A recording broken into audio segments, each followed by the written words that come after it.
कि यमुना के तट पे जब नटखट बंसी वाले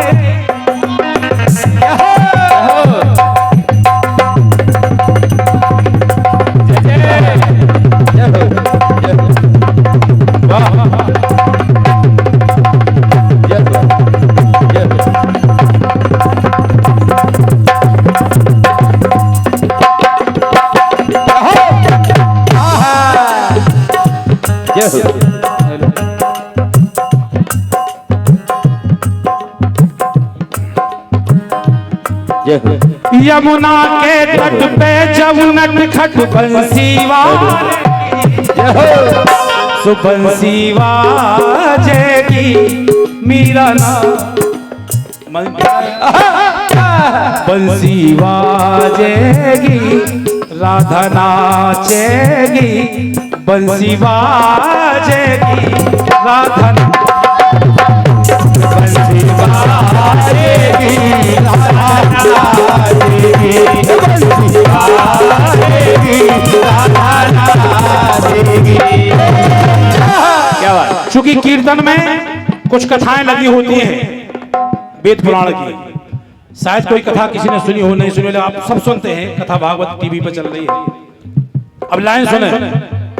आज यहाँ पितर पक्ष में हम आए हैं, जो चले गए हैं वे वापस आए हैं धरती पर। ऐसे इतिहास में और भी कहानी लिखी गई है, सुने आप लोग। और ये कैमरा लगे हैं, ये कीर्तन बाद में सुनना, अभी तो समझ में आ जाएगी लेकिन बाद में वो अच्छी समझ में आएगी।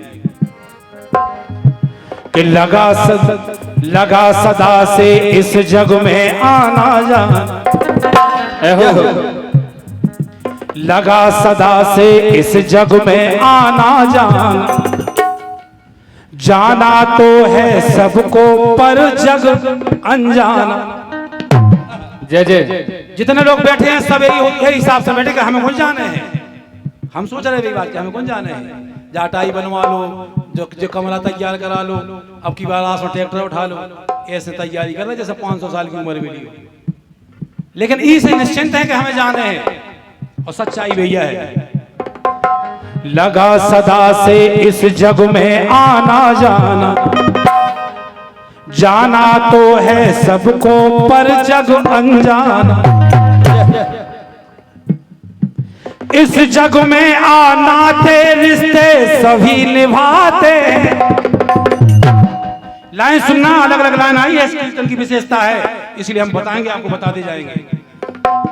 इस जग में आना थे रिश्ते सभी निभाते हैं, लेकिन जो भू पर आते हैं, जो भू पर, अगर अच्छी लगे जिन जिन को समझ में आए ताली बजाइयो, कि जो भू पर आते हैं वो ऊपर जाते हैं। जय हो। सच्चाई है। जो भू पर आते हैं वो ऊपर जाते हैं। पहली लाइन बोल रही है हमारी, अगली लाइन बताई जाएगी। पहली लाइन में आई है ये बात, जो भू पर आते हैं वो ऊपर जाते हैं, जो भू पर आते हैं वो ऊपर जाते हैं, ऊपर जाते हैं, ऊपर जाते हैं। पहली लाइन आई है, एक राजा, जो समझ में नहीं आई हो या जो नहीं बताया हो, कहीं सुनाने में बता रहे हैं। एक राजा हो गए हैं विपश्चित राजा एक बार सेना से घिर गए, अकेले पड़ गए। तो विपश्चित राजा ने सोचा क्या किया जाए। तो राजा ने क्या किया, वहां जहां सेना में चारों ओर से घिर गए, निज कर से ये क्या कर डाला।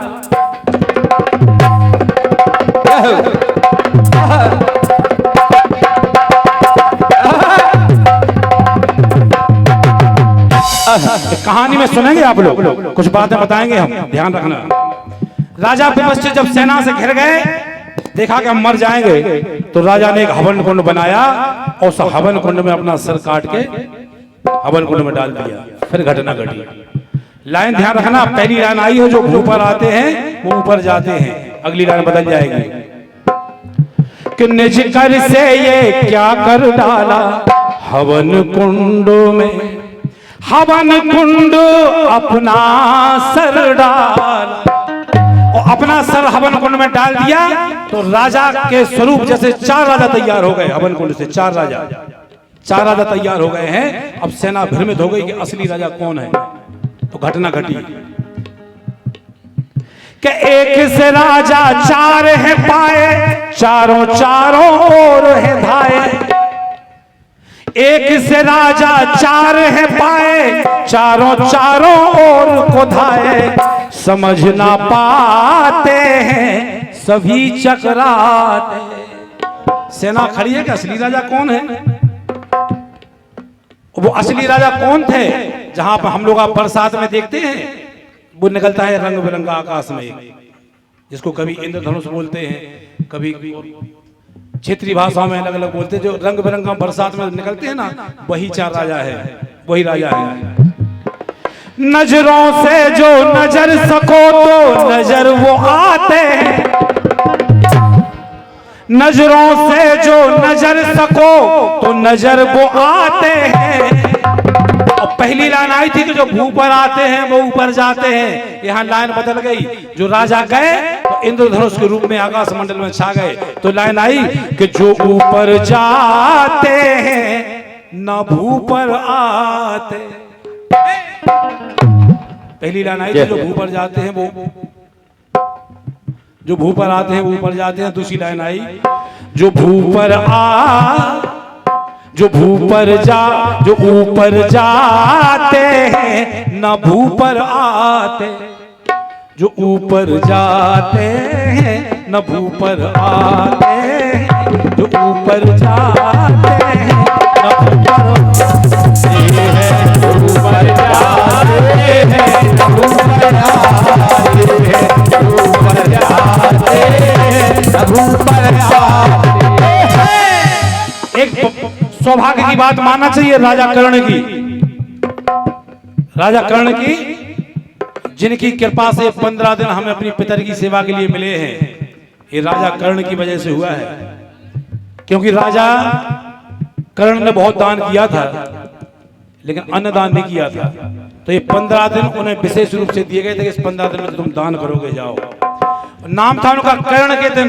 बुंदेलखंड की जनता की जय हो जाओ, उन्हें कह दी करे दिन, कर्ण के दिन को करे दिन कह दी। अब अगली लाइन सुनो, अगली घटना फिर बदल गई। एक राजा हुए हैं श्वेत राजा ने वही किया, बहुत दान किया। ऊपर जब मरने के बाद गए, उन्हें भूख ने सताया, तो वहां धर्मराज ने कहा कि तुमने बहुत दान किया है, सोना चांदी बहुत दान किया, लेकिन अन्न दान नहीं किया तुमने, यहां तुम्हें कुछ नहीं मिलेगा। तो वापिस 15 दिन के लिए राजा श्वेत को धरती पे भेजा गया, और देखो सजा क्या मिली कि दान बहुत कीने हैं दान।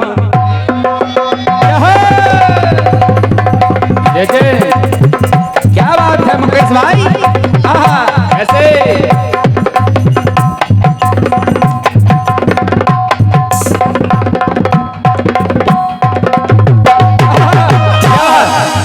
दान बहुत कीना है दानी, दानी से हो गई नादानी, और नादानी हो गई, अन्नदान नहीं किया। इसलिए लाइन आई है कि दान अन्न का जान सके ना, क्या होगा अनुमान सके ना। और सजा मिली राजा श्वेत को, धरती पे जाओ और अपने मांस को खाओ। तुमने अन्नदान नहीं किया है, भूख सता रही है, धरती पे जाओ 15 दिन के लिए, अपने ही मांस को खाओ। इसीलिए पितर पक्ष में इसीलिए भंडारे चलते हैं, अन्नदान इसीलिए किया जाता है कि दान अन्न का जान सके ना, क्या होगा अनुमान सके ना। कर्म फल पाते हैं वो पल तड़पाते हैं। कौन से कि खाते में क्या लिखा स्वयं के तन को खाते हैं।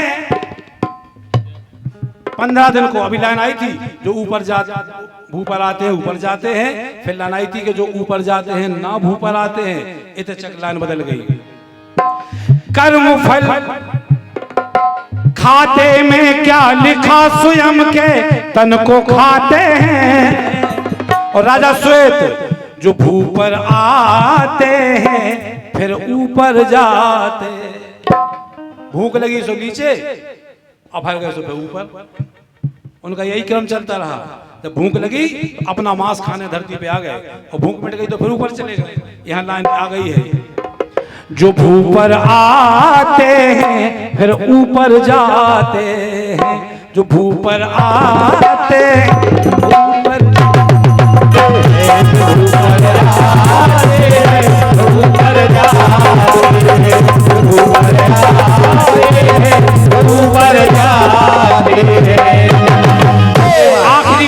आखिरी बात समझ में आ जाएगी सबके।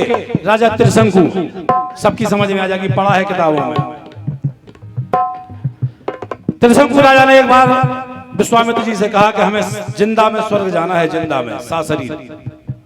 ठीक, विश्वामित्र जी ने अपनी तपस्या से राजा त्रिशंकु को भेजा स्वर्ग। वहां इंद्र घबरा गया कि जिंदा में कैसे आ रहे स्वर्ग। उसने अपनी शक्ति लगाई, नीचे से विश्वामित्र की शक्ति लगी है। त्रिशंकु जी बीच में लटक गए, बीच में लटक गए। यहाँ से शक्ति ऋषि की, वहां से इंद्र की शक्ति है। ना ऊपर जा पा रहे हैं और ना नीचे आ पा रहे हैं।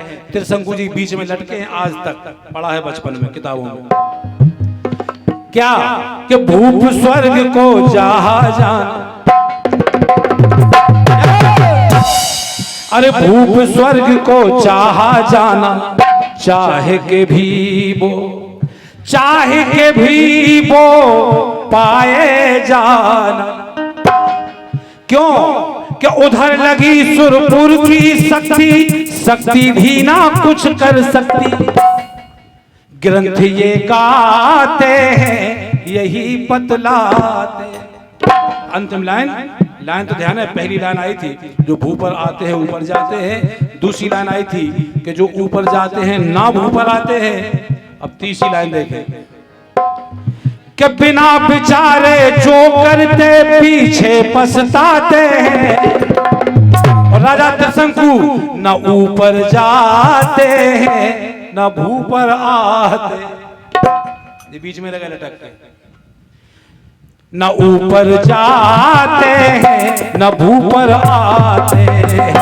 ऊपर जाते हैं न भू पर आते हैं, न ऊपर जाते हैं न भू पर आते हैं, न ऊपर जाते हैं न भू पर आते हैं, न ऊपर जाते हैं न भू पर।